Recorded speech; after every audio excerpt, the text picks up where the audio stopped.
Hi, today I'd like to show you how I took this photo and converted it from what you see to a snow scene. I got this idea from one of our local stores that's running their yearly snow sale, and I thought it would be fun to try at home. So let's jump into Photoshop and I can show you how I did it. Okay, so we are now in Photoshop, and this is a photo that I took this morning and I exported with Lightroom to a PSD. Open it up in Photoshop. On the right hand side you'll see I've got some other images and layers. I don't have any snow photos at this point in time in my collection, so I just downloaded two off of the web, and I'll put the links into the description of the video. Let's have a look at what I used to take this photo. So I shoot with the Nikon D7200. For this morning I had my softbox set up with one speed light in this. This is a Godox 60x90. I have a reflector that I try to even out this light over here, and then I've also have another speed light that I use as a bounce flash off of the wall and the roof to get this down. This was shot at about 80 millimeters and at 2/50th of a second f3.5. I was standing right in front of him when he took this photo. Behind him, this red over the white, sorry, over here is just a card that we stuck onto the blinds, and yeah, we closed all the windows in the house to try and keep the reflection to a minimum on the goggles. Next steps, I'm going to take you through the processes I followed in order to get him cut out of this image and complete the work.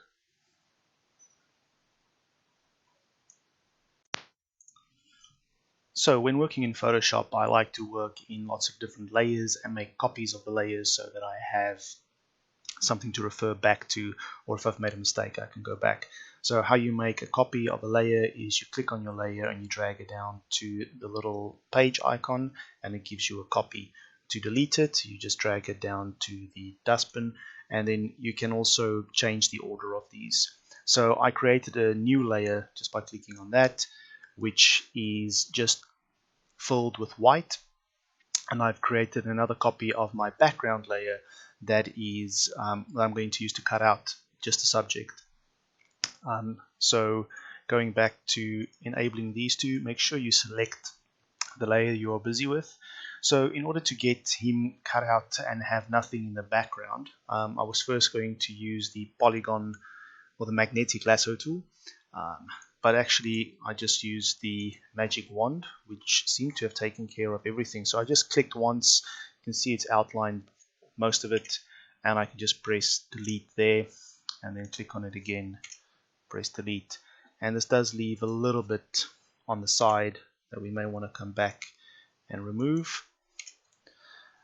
But for that I found that the easiest way to do that is just to come in with your eraser and use a relatively hard brush and just get all the details gone. You can spend as much time at this as you prefer. So what we have now, if we delete this white background at the behind it, is we can see we've got nothing behind him. So whatever we bring in on this layer behind him, we are going to see that.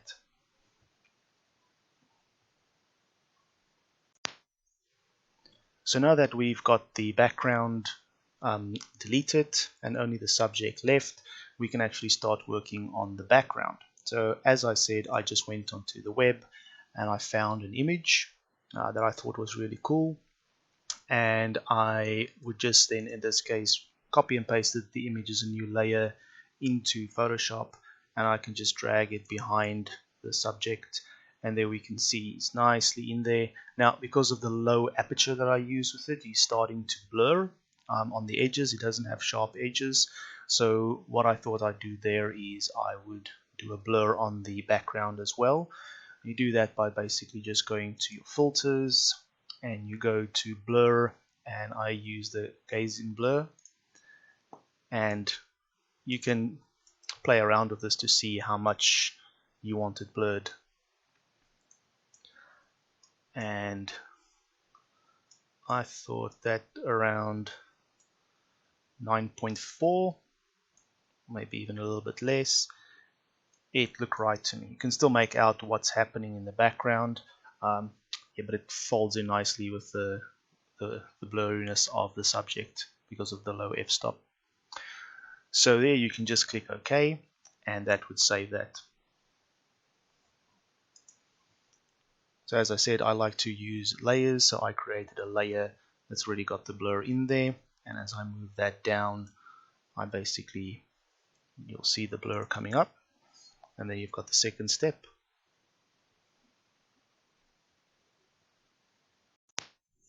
So the background is in, it's a bit blurry, but I just felt that it doesn't give me the right light balance. So I wanted to bring down the brightness of this image a little bit. And for that, I went into my adjustments and I set my brightness and contrast. And I brought in a brightness and contrast layer. And all that I did with that was I made some changes to try and even out again. Again, if you take it too much, because we just use the magic wand, there's a lot of lined work left from the photo. Now you can come back in there and remove it, but this is just for fun. So I basically just brought up the brightness until I felt there that matches roughly there, and then you can save that. Now this layer is, you can turn that on and off because it's a new layer on top of your photo. And again, in my case, I've got my level there, and I can just bring it on top of it. Note that if you have this on top of it, it'll affect all the layers down. There is a way of masking it to a certain area, which I'll show in following videos.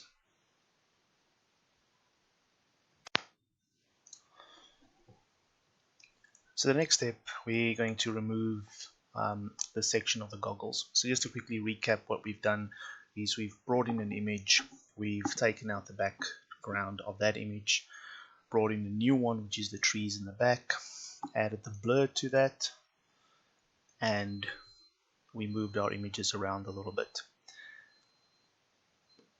So the next thing that I would like to do in this is remove the goggles and bring in this image. So I thought this was going to look nice as a background or reflection in the goggles. So what I did there was actually went up to the selection tool and I used the magnetic lasso, and making sure your right layer is selected, I try and go as close to the edges as I can.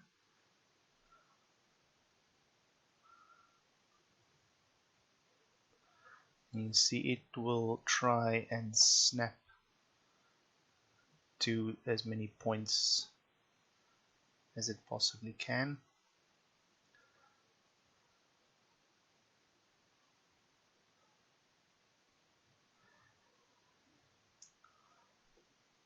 And then I just clicked on delete.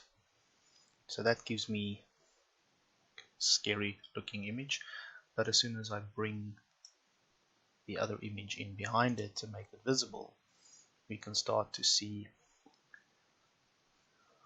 what we are hoping for, which is the reflection.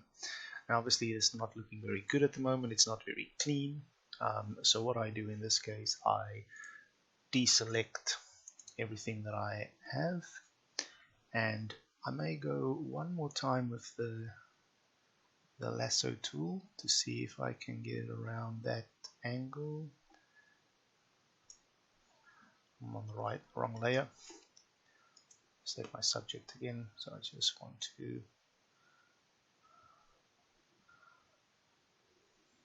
no, that's not getting me what I'm hoping for. So in this case, what I will do is I will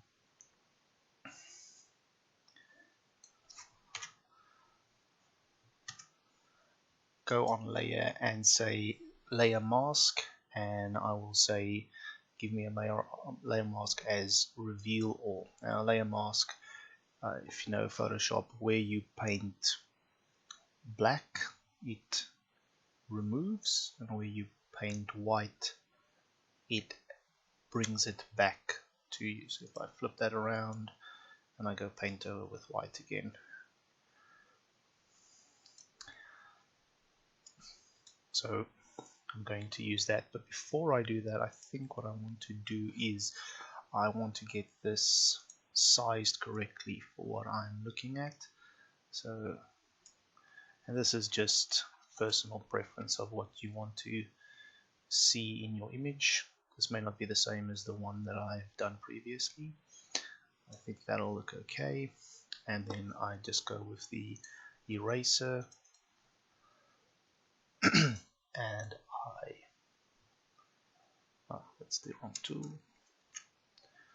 I go with the eraser and I just take away that part of the image that I don't want to see. So in normal cases you can clean this up as much as you like. For this case I'm just going to quickly use this tool, and again you can use this bigger brush.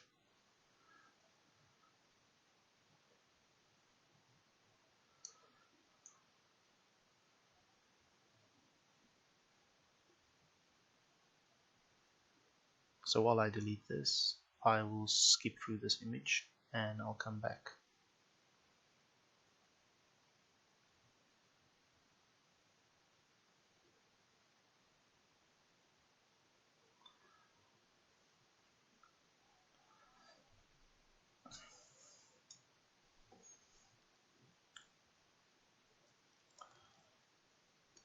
Okay, so we're back, and all that I've done now is I've deleted out the image parts that I'm not interested in.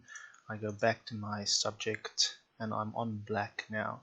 Now this just takes a bit of patience, and if you have a steady hand you just need to work in order to conform what you've done in the image and try and clean it up as much as possible. Now,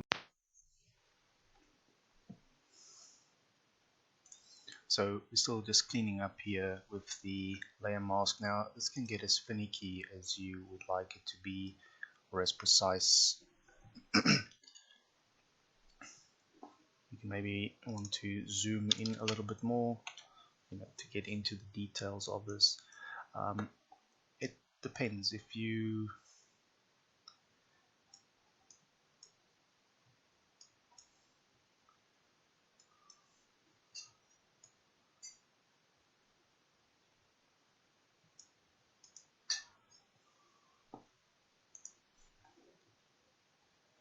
looks like our image there has got a line that we deleted earlier, so just readjust that a little bit. I know in this example here lines may not be 100% clean, but you can just take your time, take different brushes depending on tools you have. I have a little stylus pen that I found useful most of the time to do it with, and then just go and if you take away a little bit too much, like if we do that, just come back in with the white and just touch that up for you. In some cases what I found is it works a little bit easier to take away than it does to and then put back, because you're working from a different side. Also changing your hardness of your brush can make it that you work a little bit less. This gives you a nice soft edge to run with. And as soon as you're happy with what you've achieved, then we can move over to the next step. Okay, so I've worked a little bit more on this, and for the sake of this demo video, I think it's well enough. But now what we see again is that because we've moved the image, we've got some artifacts that's broken out there. So I'm just quickly going to go back and erase them. Just remember, we used the eraser in the first one. We didn't use the layer mask, which means we can't paint back over it if it's gone. In this case, if it's gone, it's gone. Oh, there we go. Also take into account, depending on the zoom level that you're looking at your photo, you can get away with not 100% clean lines. So everything there is fine, but however, if I look at this, then it's just a little bit too bright in comparison. And also, if we think back, if we want to stay in truth with our true image, snow goggles have a bit of a tint to them, or they're orangey light to them. So what I'm going to do is just darken this a little bit. So again, remember, anything we put between layers, it's going to show through.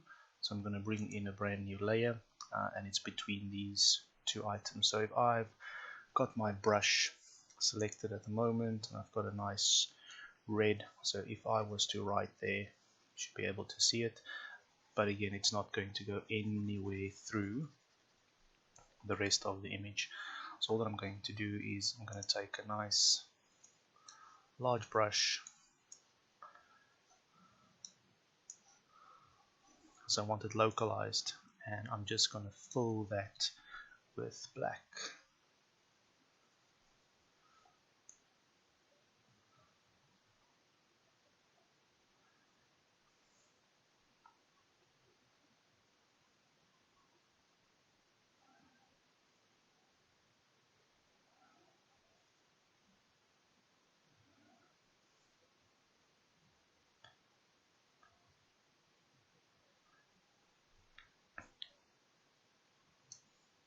So now with that being the way, I can just come in and set my opacity level and just bring it down to where I feel it's giving that bit of darkness. I know that you're able to do this with a layer mask as well, and select the area and then set the brightness as an example. For this sake, I just couldn't get it working. As I said, I'm not a Photoshop expert. I feel that's pretty close enough to what I want to achieve.